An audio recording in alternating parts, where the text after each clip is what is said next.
मेळघाटचा प्रमुख सण असणारा होळी सणाच्या धुलीवंदनाच्या दिवशी धारणी ते परतवाडा मुख्य मार्गावर भीषण अपघात घडला, ज्यामध्ये एका दुचाकी स्वाराचा जागीच मृत्यू झाल्याची माहिती समोर आली आहे. होळी सणाच्या दिवसामध्ये अपघात घडून मृत्यू झाल्याची माहिती पसरताच संपूर्ण तालुक्यामध्ये हळहळ व्यक्त केली जात आहे. प्राप्त माहितीनुसार 14 मार्च रोजी सायंकाळी 7:30 वाजताच्या सुमारास धारणी मुख्यालयापासून जवळपास 35 किलोमीटर अंतरावरील बोथरा गावातील निवासी मनोहर मंगल जांभेकर वय 25 वर्ष हा आपल्या दुचाकी क्रमांक MH27 CK 4081 hero passion prone धारणीवरून आपल्या गावी बोथरा जात असताना मागून येणाऱ्या एका दुचाकी स्वाराने आपल्या मोपेड हिरो मेस्ट्रो वाहन क्रमांक MH27 AY 2375 द्वारे जोरदार धडक दिल्याने मनोहर जांभेकर हा रस्त्यावर त्याच्या दुचाकीसह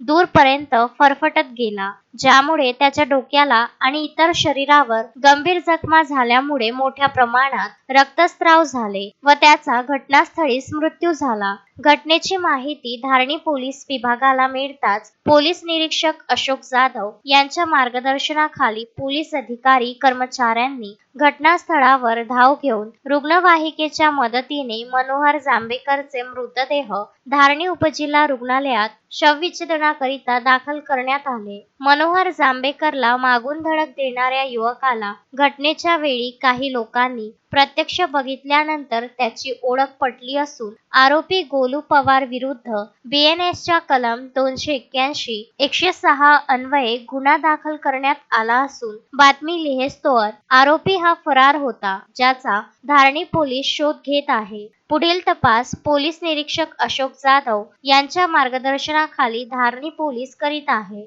धारणी ते परतवाडा मुख्य मार्गावर कोलुपूर जवळ 2 दुचाकीच्या अपघातामध्ये एका युवकाचा घटनास्थळी मृत्यू झाला आहे. मृतकाच्या दुचाकीला धडक देणाऱ्या दुचाकी स्वाराविरुद्ध गुन्हा दाखल करण्यात आला असून पुढील तपास धारणी पोलीस करीत आहे, अशी माहिती पोलीस निरीक्षक अशोक जाधव यांनी दिली आहे. तस्मीन शेख, सुलेमान मेमन, शकील अहमदसह जुगल किशोर जयस्वाल, विदर्भ न्यूज, धारणी.